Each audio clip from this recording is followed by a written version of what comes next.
Hivi unafahamu ni muda gani sahihi wa kupima sukari yako?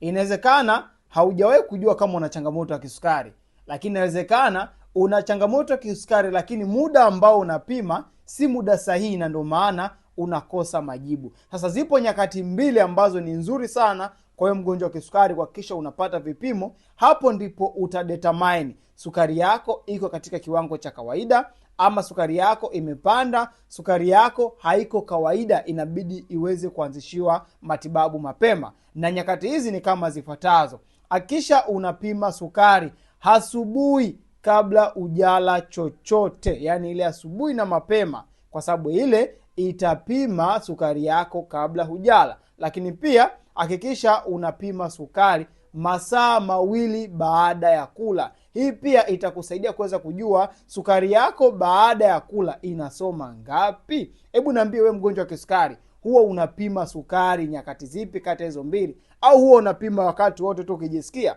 Na ndio maana unakosa majibu sahihi. Comment hapo ili niweze kukupatia mwongozo. Share video hii kwa watu wengi sana, lakini pia usahau kuweza kufollow account ya Gluco Mizani kupata tips nyingi zinazohusiana na ugonjwa wa kisukari.